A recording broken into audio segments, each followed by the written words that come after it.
ನಮಸ್ಕಾರ ಸ್ನೇಹಿತರೆ, ನಮ್ಮ ಅಶ್ವಿನಿ ಯೂಟ್ಯೂಬ್ ಚಾನಲ್ಗೆ ನಿಮ್ಮೆಲ್ಲರಿಗೂ ಹೃತ್ಪೂರ್ವಕ ಸ್ವಾಗತ.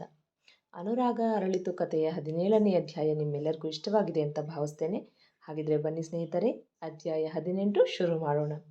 ಪ್ರಭಾಕರ್ಗೆ ಸ್ನೇಹ ಕಾಲ್ ಮಾಡಿ ಹೇಳಿದಾಗ ತಮ್ಮ ಹೆಂಡತಿಗೆ ಹೇಳಿ ಕಾರ್ ಸ್ಟಾರ್ಟ್ ಮಾಡಿಕೊಂಡು ಅವಳು ಹೇಳಿದ ಬಸ್ ಸ್ಟಾಪ್ ಅಡ್ರೆಸ್ಗೆ ತಲುಪಿ ಸ್ನೇಹನ ಪಿಕ್ ಮಾಡಿಕೊಂಡು ಮನೆ ಕಡೆ ಹೊರಟರು. ಅರ್ಧ ದಾರಿ ಕ್ರಮಿಸಿದ್ದರೂ ಅಲ್ಲೇ ರಸ್ತೆಯ ಪಕ್ಕದಲ್ಲಿ ಇದ್ದ ಬ್ರಿಡ್ಜ್ ಮೇಲೆ ಯಾರೋ ಒಂಟಿಯಾಗಿ ನಿಂತಿದ್ದು ನೋಡಿ ತನ್ನ ತಂದೆಗೆ ಕಾರ್ ಸೈಡ್ ಹಾಕಲು ಹೇಳಿದಳು. Dad dad please stop the car, dad car ನಿಲ್ಲಿಸಿ ಎಂದು ಒಂದೇ ಸಮನೆ ಜೋರಾಗಿ ಕೂಗತೊಡಗಿದಳು. ಯಾಕೆ ಸ್ನೇಹ, ಏನಾಯಿತು? ಯಾಕೆ ಕಾರ್ ನಿಲ್ಲಿಸು ಅಂತ ಹೇಳ್ತಿದ್ಯಾ ಎಂದು ಕೇಳಿದರೆ, ಡ್ಯಾಡ್ ಅಲ್ಲಿ ನೋಡಿ, ಯಾರೋ ಆ ಬ್ರಿಡ್ಜ್ ಮೇಲೆ ನಿಂತಿರೋ ಹಾಗೆ ಕಾಣ್ತಿದೆ, ಅದು ಇಷ್ಟೊತ್ತಿನಲ್ಲಿ ಇಷ್ಟೊಂದು ಜೋರು ಮಳೆ ಸುರಿತಿರ್ಬೇಕಾದ್ರೆ ಎಂದು ಅನುಮಾನದಿಂದ ಬ್ರಿಡ್ಜ್ ಕಡೆ ನೋಡುತ್ತಾ ಹೇಳಿದಳು. ಪೂರ್ಣಿಯ ಕಣ್ಣೀರು ಮಳೆ ನೀರಿನ ಜೊತೆ ಹರಿದು ಹೋಗುತ್ತಿತ್ತು. ಇವತ್ತು ನಿಜಕ್ಕೂ ಪೂರ್ಣಿಮಾ ತಾನು ತಬ್ಬಲಿ ಅನ್ನೋ ಭಾವನೆ ಬಲವಾಗಿ ಅನಿಸೋದಕ್ಕೆ ಶುರುವಾಗಿತ್ತು.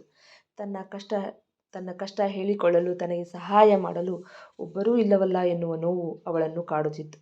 ತನ್ನ ತಂದೆ ಕೊಟ್ಟ ಮಾತಿಗೆ ಕಟ್ಟು ಬಿದ್ದು ತನ್ನ ಚಿಕ್ಕಮ್ಮ ಕೊಟ್ಟ ಎಲ್ಲ ಹಿಂಸೆ ಕಷ್ಟಗಳನ್ನೂ ಸಹಿಸಿಕೊಂಡು ಹೋಗುತ್ತಿದ್ದಳು. ದೇವ್ರೇ, ಚಿಕ್ಕಮ್ಮ ಕೂಡ ನನ್ನ ಹಾಗೆ ಹೆಣ್ಣಲ್ವಾ? ತಮಗೂ ಒಬ್ಬ ನನ್ನ ಹಾಗೆ ಹೆಣ್ಮಗಳಿದ್ದಾಳೆ. ಅವಳಿಗಿಂತ ಪರಿಸ್ಥಿತಿ ಬಂದಿದ್ರೆ ಹೀಗೆ ಇಷ್ಟೇ ಕಠೋರವಾಗಿ ನಡ್ಕೊಳ್ತಿದ್ರ? ಯಾಕೆ ಇಷ್ಟೊಂದು ಕೋಪ ದ್ವೇಷ ನನ್ನ ಮೇಲೆ?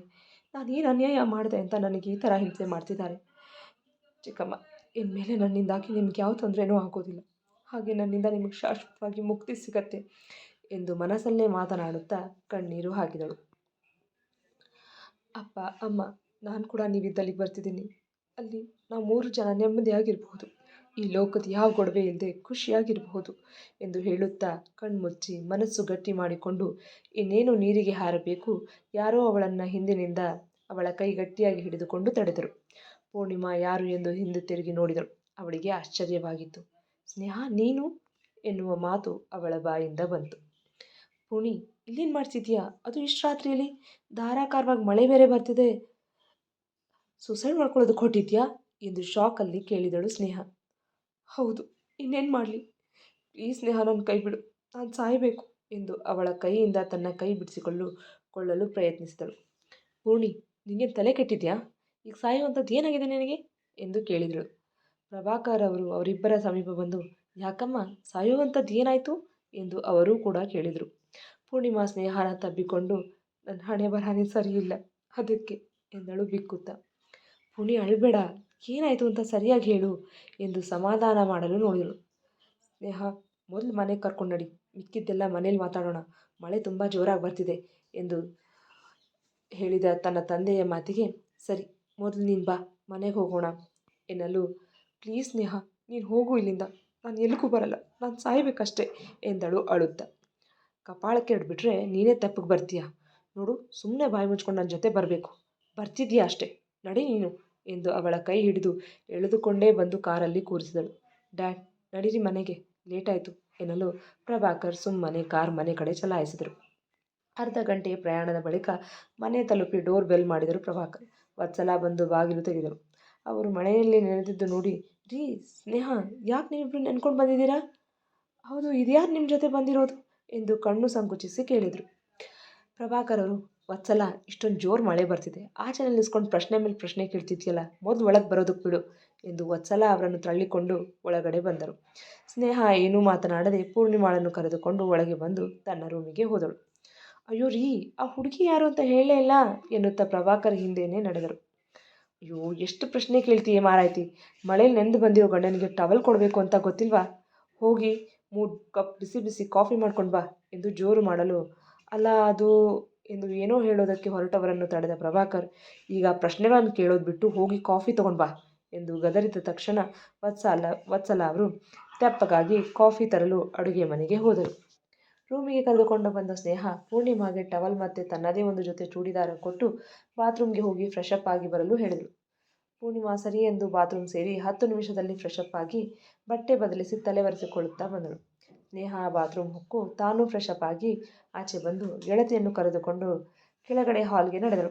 ಅದಾಗಲೇ ಪ್ರಭಾಕರ್ ಅವರು ಬಟ್ಟೆ ಬದಲಿಸಿ ಬಂದಿದ್ದರು. ವತ್ಸಲ ಅವರು ಮೂವರಿಗೂ ಕಾಫಿ ತಂದು ಕೊಟ್ಟರು. ಸ್ನೇಹ, ಈ ಹುಡುಗಿ ಯಾರು ಅಂತ ಹೇಳಲೇ ಇಲ್ಲ ಎಂದು ಕೇಳಿದರು ಕುತೂಹಲ ತಡೆಯದೆ. ಮಾಮ್, ಇವಳು ನನ್ನ ಬೆಸ್ಟ್ ಫ್ರೆಂಡ್, ಅಂದರೆ PUCಯಿಂದ ಒಟ್ಟಿಗೆ ಓದಿದ್ದೀವಿ, ಅದೇ ಮಾಮ್, ನಾನು ಯಾವಾಗಲೂ ಹೇಳ್ತಿದ್ನಲ್ಲ, ಪುಕ್ಲಿ ಪೂರ್ಣಿ ಅಂತ, ಅದು ಇವಳೇ ಎನ್ನಲು, ಓ ಹೌದಾ, ಮತ್ತು ಒಂದಿನಾನೂ ಮನೆಗೆ ಕರ್ಕೊಂಡು ಬಂದಿಲ್ಲ ನೀನು ಎಂದಾಗ, ಮಾಮ್ ಇವಳು ಚಿಕ್ಕಮ್ಮ, ಅವಳು ರಾಕ್ಷಸಿ. ಇವಳು ಎಲ್ಲಿಗಾದರೂ ಹೋದರೆ ಇವಳನ್ನ ಹಿಡ್ಕೊಂಡು ಚೆನ್ನಾಗಿ ಬಾರಿಸ್ತಿದ್ರು.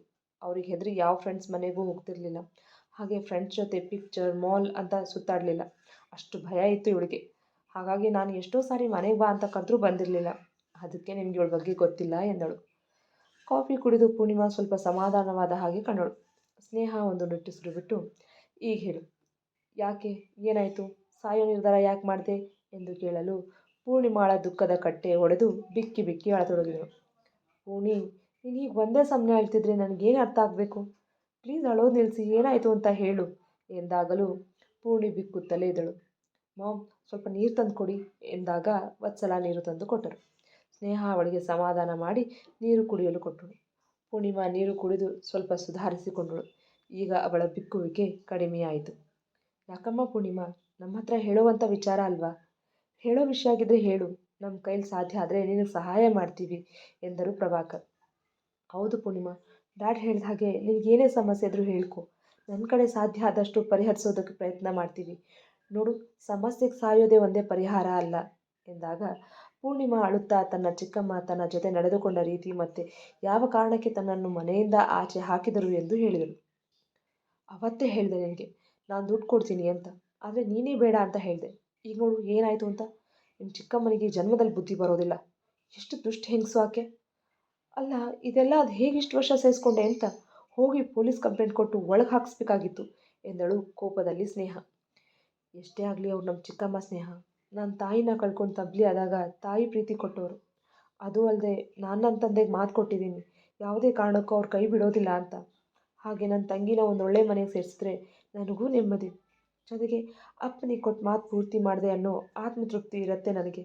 ಅದಕ್ಕೆ ನನಗೆ ಎಷ್ಟೇ ಕಷ್ಟ ಬಂದರೂ ಎದುರಿಸೋದಕ್ಕೆ ನಾನು ರೆಡಿ ಎನ್ನಲು, ಹೌದಾ, ಹಾಗಿದ್ರೆ ಮತ್ತ್ಯಾಕೆ ಹೇಳಿ ಹಾಗೆ ಸಾಯೋದಕ್ಕೆ ಹೋಗಿದ್ದೆ ಎಂದು ಕೇಳಲು, ನೀನು ಹೇಳಿದ ನಿಜ ಸ್ನೇಹ. ಒಂದು ಕ್ಷಣ ನನ್ನ ವಿವೇಚನೆ ಕಳ್ಕೊಂಡು ತಪ್ಪು ನಿರ್ಧಾರ ಮಾಡಿ ಅಪ್ಪನಿಗೆ ಕೊಟ್ಟು ಮಾತು ತಪ್ಪಿದ್ದೆ. ನೀನು ಬಂದು ನಾನು ಕೊಟ್ಟ ಮಾತನ್ನು ತಪ್ಪದೇ ಇರೋ ಹಾಗೆ ಮಾಡಿದೆ. ಇದಕ್ಕೆ ನಿನಗೆ ಎಷ್ಟು ಥ್ಯಾಂಕ್ಸ್ ಹೇಳಿದ್ರು ಕಡಿಮೆನೆ. Thank you so much Sneha, thank you very much ಎಂದಳು ಪೂರ್ಣಿಮಾ ಸ್ನೇಹನ ತಬ್ಬಿಕೊಂಡು. ಪೂರ್ಣಿ, ನನಗೆ ಮಾತು ಕೊಡು, ಇನ್ಯಾವತ್ತೂ ಯಾವುದೇ ಕಾರಣಕ್ಕೂ ಈ ರೀತಿ ಆತ್ಮಹತ್ಯೆ ಮಾಡಿಕೊಳ್ಳೋ ನಿರ್ಧಾರ ಮಾಡಲ್ಲ ಅಂತ ಎಂದು ಸ್ನೇಹ ಪೂರ್ಣಿಮಾನ ತನ್ನಿಂದ ದೂರ ಸರಿಸಿ ತನ್ನ ಅಂಗೈ ಚಾಚಿದಳು. ಖಂಡಿತ ಇಲ್ಲ ಸ್ನೇಹ, ಇನ್ಯಾವತ್ತೂ ಇಂಥ ನಿರ್ಧಾರ ಮಾಡಲ್ಲ. ಅದೆಷ್ಟೇ ಕಷ್ಟ ಬಂದರೂ ನಿಂತು ಎದುರಿಸ್ತೀನಿ ಹೊರತು ತಪ್ಪು ತೀರ್ಮಾನ ತಗೊಳ್ಳಲ್ಲ ಎಂದು ಹೇಳಿ ಸ್ನೇಹ ಕೈ ಮೇಲೆ ತನ್ನ ಕೈ ಇಟ್ಟು ಮಾತು ಕೊಟ್ಟಳು Purni. That's like a good girl ಎಂದು ಅವಳೆರಡು ಕೆನ್ನೆ ಹಿಂಡಿದಾಗ ಪೂರ್ಣಿಮಾ ಮುಖದಲ್ಲಿ ಮುದ್ದಾದ ಮುಗುಳು ನಗೆ ಮೂಡಿತು. ಈಗ ದುಡ್ಡಿಗೇನು ಮಾಡ್ತೀಯಾ ಪೂರ್ಣಿಮಾ ಎಂದು ಪ್ರಭಾಕರ್ ಕೇಳಲು, ಅಂಕಲ್ ಗೊತ್ತಿಲ್ಲ, ಆ ದೇವ್ರೇ ಒಂದು ದಾರಿ ತೋರಿಸ್ಬೇಕು. ಆದರೆ ಒಂದು ಪ್ರಯತ್ನ ಅಂತ ಗಂಡಿನ ತಂದೆ ತಾಯಿ ಹತ್ರ ಹೋಗಿ ರಿಕ್ವೆಸ್ಟ್ ಮಾಡ್ಕೊಳ್ತೀನಿ ಎಂದಾಗ, ಒಂದು ವೇಳೆ ಅವ್ರು ಒಪ್ಪಲಿಲ್ಲ ಅಂದರೆ ಆಗೇನು ಮಾಡ್ತೀಯಾ ಎಂದು ಸ್ನೇಹ ತನ್ನ ಸಂದೇಹವನ್ನು ಪೂರ್ಣಿಮಾ ಮುಂದೆ ಇಟ್ಟಳು. ಅವ್ರ ಕಾಲಿಗೆ ಬಿದ್ದಾದರೂ ಸರಿ, ಅವ್ರನ್ನ ಒಪ್ಪಿಸ್ತೀನಿ. ಸದ್ಯಕ್ಕೆ ಇದು ಬಿಟ್ಟರೆ ಬೇರೆ ದಾರಿ ನನಗೆ ತೋರಿಸ್ತಿಲ್ಲ ಎಂದಳು ಕಣ್ತುಂಬಿಕೊಂಡು. ಆಗಲೂ ಅವ್ರು ಈ ಮದುವೆಗೆ ಒಪ್ಪಲಿಲ್ಲ ಅಂದರೆ ಎಂದು ಮತ್ತೆ ಕೇಳಲು ಪೂರ್ಣಿಮಾ ಒಂದು ನಿಟ್ಟುಸಿರು ದಬ್ಬಿ, ಇನ್ನೇನು ಮಾಡೋದಕ್ಕಾಗತ್ತೆ, ವಾಪಸ್ ಮನೆಗಂತೂ ಹೋಗೋದಕ್ಕಾಗಲ್ಲ.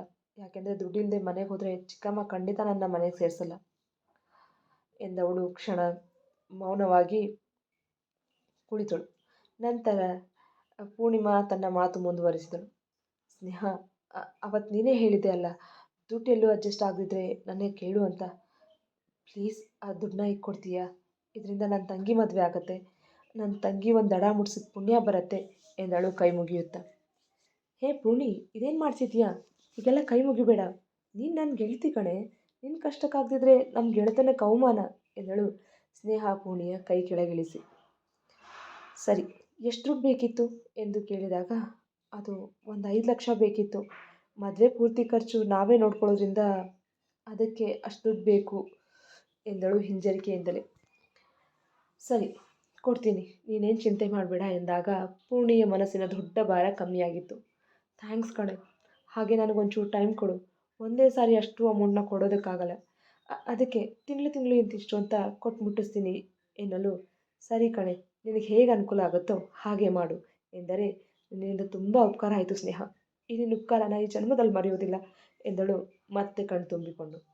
ನೋಡು ನೋಡು, ಇದೇ ಬೇಡ ಅನ್ನೋದು. ಉಪಕಾರ ಅಂತೆಲ್ಲ ಹೇಳಬೇಡ. ನನಗೆ ಕೆಟ್ಟ ಕೋಪ ಬರುತ್ತೆ. ಒಬ್ರ ಕಷ್ಟಕ್ಕೊಬ್ರು ಆಗದಿದ್ರೆ ಮನುಷ್ಯತ್ವಕ್ಕೆ ಬೆಲೆ ಎಲ್ಲಿದೆ? ಅದು ಅಲ್ಲದೆ ನೀ ನನ್ನ ಗೆಳತಿ ಕಣೆ. ಒಬ್ಬ ಗೆಳತಿ ಕಷ್ಟದಲ್ಲಿರುವಾಗ ಇನ್ನೊಬ್ಬ ಗೆಳತಿಯಾಗಿ ಸಹಾಯ ಮಾಡೋದು ನನ್ನ ಕರ್ತವ್ಯ. ಅದಕ್ಕೆಲ್ಲ ನೀನು ಉಪಕಾರ ಅಂತೆಲ್ಲ ಹೇಳಬೇಡ ಎಂದಾಗ, ಅದು ನಿನ್ನ ದೊಡ್ಡ ಗುಣ ಸ್ನೇಹ. ಈಗಿನ ಕಾಲದಲ್ಲಿ ಸಂಬಂಧಿಕರೇ ತಮ್ಮವ್ರ ಕಷ್ಟಕ್ಕಾಗದೇ ಇರೋವಾಗ ನೀನು ನನ್ನ ಕಾಲೇಜ್ ಫ್ರೆಂಡ್, ಇಷ್ಟೊಂದು ದುಡ್ಡು ನನ್ನ ನಂಬಿ ಕೊಡ್ತಿದ್ಯಲ್ಲ, ಇದನ್ನು ಉಪಕಾರ ಅಂದೆ ಇನ್ನೇನನ್ನಲಿ ಹೇಳು ಎಂದಳು ಧನ್ಯತಾ ಭಾವದಿಂದ. ಸರಿ ಸರಿ, ತುಂಬ ಹೊತ್ತಾಗಿದೆ, ಹೊಟ್ಟೆ ಬೇರೆ ಹಸಿತಿದೆ. ಬಾ ಪೂಣಿ, ಊಟ ಮಾಡೋಣ ಎಂದವಳು ಡೈನಿಂಗ್ ಟೇಬಲ್ ಹತ್ತಿರ ಪೂರ್ಣಿಮಾನ ಕರೆದುಕೊಂಡು ಹೋದಳು.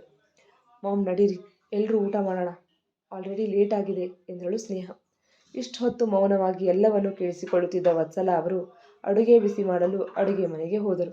ಎಲ್ಲರೂ ಒಟ್ಟಿಗೆ ಕೂತು ಊಟ ಮಾಡಿ ಮುಗಿಸಿದರು. ಪೂಣಿ, ಬೆಳಗ್ಗೆ ನಾನು ಆಫೀಸ್ಗೆ ಹೋಗುವಾಗ ನನ್ನ ಜೊತೆನೇ ಬಾ. ನಾನು ದುಡ್ಡನ್ನ ಬ್ಯಾಂಕ್ನಿಂದ ಡ್ರಾ ಮಾಡಿ ಕೊಡ್ತೀನಿ. ಈಗ ಬಾ, ಲೇಟ್ ಆಗಿದೆ, ಮಲ್ಕೊಳ್ಳುವಂತೆ ಎಂದಾಗ, ಸರಿ ಸ್ನೇಹ, ಹಾಗೆ ಆಗಲಿ, ತುಂಬ ಥ್ಯಾಂಕ್ಸ್ ಕಣೆ ಎನ್ನಲು, ಇಟ್ಸ್ ಓಕೆ, ಕಮ್ ಎಂದು ತನ್ನ ಜೊತೆ ತನ್ನ ರೂಮಿಗೆ ಮಲಗಲು ಕರೆದುಕೊಂಡು ಹೊರಟವಳು good night mom and dad ಎಂದು ಹೇಳಿ ಮಲಗಲು ಹೋದಳು. ವತ್ಸಲ, ಏನು ಹಾಗೆ ನೋಡ್ತಾ ನಿಂತುಬಿಟ್ಟೆ, ಟೈಮ್ ಆಯಿತು, ಬಾ ಮಲ್ಕೋಣ ಎಂದು ಮಡದಿಯ ಕೈ ಹಿಡಿದು ರೂಮಿಗೆ ಕರೆದುಕೊಂಡು ನಡೆದರು. ರೀ, ಏನ್ರಿ ಇದು? ಫ್ರೆಂಡ್ ಅಂದ ಮಾತ್ರಕ್ಕೆ ಒಂದಲ್ಲ ಎರಡಲ್ಲ 5 ಲಕ್ಷ ರೂಪಾಯಿ ಕೊಡೋದ?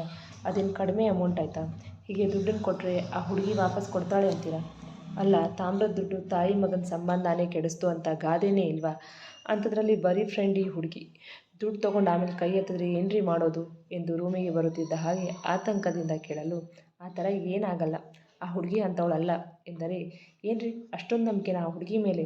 ಸ್ನೇಹಾಗಂತೂ ಬುದ್ಧಿ ಇಲ್ಲ, ನಿಮಗಾದರೂ ಬುದ್ಧಿ ಬೇಡವಾ ಎಂದು ರೇಗಲು, ವತ್ಸಲ, ಆ ಹುಡುಗಿ ತುಂಬ ಮುಗ್ದೆ ಪಾಪ, ನೀನೇ ಕೇಳಿದೆ ಅಲ್ವಾ, ಅವಳು ಚಿಕ್ಕಮ್ಮ ಮನೆಯಿಂದ ಆಚೆ ಹಾಕಿದ್ದು, ಇವಳು ಸಾಯೋದಕ್ಕೆ ಹೋಗಿದ್ದು. ಅದು ಅಲ್ಲದೆ ದುಡ್ಡೇನು ನೀನು ಕೊಡ್ತಿದ್ಯಾ? ಇಲ್ಲ ತಾನೇ, ಸ್ನೇಹ ತನ್ನ ಸೇವಿಂಗ್ಸ್ ಕೊಡ್ತಿದ್ದಾಳೆ ಎಂದರೆ, ಅಪ್ಪ ಮಗಳಿಗೆ ಏನು ಹೇಳಿದರೂ ಬುದ್ಧಿ ಬರಲ್ಲ, ಏನಾದರೂ ಮಾಡ್ಕೊಂಡು ಹೋಗಿ ಎಂದು ರೇಗಿ ಪ್ರಭಾಕರ್ ಅವರಿಗೆ ಬೆನ್ನು ಹಾಕಿ ಮಲಗಿದರು. ಮರುದಿನ ಬೆಳಗ್ಗೆ ನೀಲ್ ಖುಷಿಯಿಂದ ಸಿಳ್ಳೆ ಹಾಕುತ್ತಾ ಆಫೀಸಿಗೆ ಹೋಗೋದಕ್ಕೆ ರೆಡಿಯಾಗಿ ತಿಂಡಿ ತಿನ್ನೋದಕ್ಕೆ ಬಂದ. ಚಲಪತಿಯವರು ನೀಲ್ ಬರುವುದನ್ನೇ ನೋಡುತ್ತಿದ್ದರು. ಮೊಮ್ಮಗನ ಮುಖದಲ್ಲಿ ಖುಷಿಯಂತೂ ಎದ್ದು ಕಾಣುತ್ತಿತ್ತು. ನೀಲ್ ಬಂದು ಸೋಫಾ ಮೇಲೆ ಪೇಪರ್ ಓದುತ್ತಾ ಕೂತ ತನ್ನ ತಾತನನ್ನು ಹಿಂದಿನಿಂದ ಕೊರಳಿಸುತ್ತಾ ಕೈ ಹಾಕಿ ಕೆನ್ನೆಗೆ ಮುತ್ತು ಕೊಟ್ಟು, ಗುಡ್ ಮಾರ್ನಿಂಗ್ ತಾತ ಎಂದ. ಗುಡ್ ಮಾರ್ನಿಂಗ್ ನೀಲ್, ಏನು ತುಂಬ ಖುಷಿಯಾಗಿದ್ದೀಯಾ? ಮದುವೆ ತಪ್ತು ಅಂತಾನಾ ಎಂದು ಕೇಳಿದರೆ, ತಾತ ಆ ಥರ ಅಲ್ಲ, ನೀವೇನೇನೋ ತಿಳ್ಕೊಬೇಡಿ ಎಂದ ತನ್ನ ತಾತನ ಕಣ್ಣು ತಪ್ಪಿಸುತ್ತ. ನೀಲ್, ನಾನು ನಿನ್ನ ವಯಸ್ಸು ದಾಟಿ ಬಂದಿದ್ದೀನಿ ಕಣೋ, ನನಗೆಲ್ಲ ಅರ್ಥ ಆಗುತ್ತೆ ಎಂದರೆ, ತಾತ ಅದು ಎಂದು ತಡವರಿಸುತ್ತಾ, ಓ ಕಮಾನ್ ತಾತ, ಈ ಹುಡುಗಿ ರಿಜೆಕ್ಟ್ ಮಾಡಿದ್ರೆ ನೀವೇನು ಸುಮ್ಮನೆ ಬಿಟ್ಬಿಡ್ತೀರಾ? ಬೇರೆ ಹುಡುಗಿನ ನೋಡ್ತೀರಾ ಅಲ್ವಾ ಎಂದರೆ, ಬೇರೆ ಹುಡುಗಿ ಏನೋ ನೋಡ್ತೀನಿ, ಆದರೆ ಆ ಹುಡುಗಿಗೂ ನಿನ್ನ ಕಂಡೀಷನ್ನ ಹೇಳಿ ಮದುವೆಗೆ ಒಪ್ಪದೇ ಇರೋ ಹಾಗೆ ಮಾಡ್ತೀಯ ಅಲ್ವಾ ನೀಲ್ ಎಂದು ಕೇಳಿದಾಗ, ತಾತ ನಾನೇನು ಬೇಕು ಅಂತ ಮಾಡ್ತಿದ್ದೀನ? ನನ್ನ ಕಂಡೀಷನ್ಗೆ ಒಪ್ಪುವಂಥ ಹುಡುಗಿ ಸಿಕ್ಕರೆ ಕಣ್ಣು ಮುಚ್ಕೊಂಡು ತಾಳಿ ಕಟ್ತೀನಿ ಅಂತ ಹೇಳಿದ್ದೀನಲ್ಲ ಎಂದರೆ, ಆ ದೇವರಿಗೆ ಈ ಮುದುಕನ ಮೇಲೆ ಇನ್ನೂ ಕರುಣೆ ಬಂದಿಲ್ಲ ಅನಿಸುತ್ತೆ ಎಂದರು ಬೇಸರದಿಂದ. ಅವರ ಮನೆ ಅಡುಗೆ ಕೆಲಸದಾಕೆ ಮಂಗಳಮ್ಮ ಬಂದು, ರಾಯರೇ, ಆ ದೇವರು ಕರುಣೆ ತೋರಿಸಿದ್ದಕ್ಕೆ ನೀಲ್ ಮದುವೆ ಆಗ್ತೀನಿ ಅಂತ ಒಪ್ಕೊಂಡಿದ್ದು. ಆ ದೇವ್ರ ಕರುಣೆಗಿಂತ ಈ ದೇವ್ರ ಕರುಣೆ ತುಂಬಾ ಮುಖ್ಯ ಎಂದರು ನೀಲ್ ಕಡೆ ತೋರಿಸಿ. ನೀನು ಹೇಳಿದ ನಿಜ ಮಂಗಳಮ್ಮ, ಆ ದೇವ್ರಿಗೆ ನನ್ನ ಮೇಲೆ ಕರುಣೆ ಬಂದರೂ ಈ ದೇವ್ರಿಗೆ ನನ್ನ ಮೇಲೆ ಕರುಣೆ ಬಂದಿಲ್ಲ ಅನಿಸುತ್ತೆ ಎಂದರು ನಾಟಕೀಯವಾಗಿ. ತಾತ, ಮಂಗಳಮ್ಮ, ನಿಮ್ಮ ಡ್ರಾಮಾ ಸಾಕು, ಹೊಟ್ಟೆ ಹಸಿತಿದೆ, ತಿಂಡಿ ಕೊಡಿ ಎಂದು ಡೈನಿಂಗ್ ಟೇಬಲ್ ಚೇರ್ ಎಳೆದು ಕೂತ. ತಾತ ಬನ್ನಿ, ಲೇಟಾಗಿದೆ, ತಿಂಡಿ ತಿನ್ನೋಣ ಎಂದು ಕರೆದಾಗ ಚಲಪತಿಯವರು ಒಂದು ನಿಟ್ಟುಸಿರು ಬಿಟ್ಟು ತಿಂಡಿ ತಿನ್ನಲು ಹೋದರು. ಮುಂದುವರಿಯುವುದು.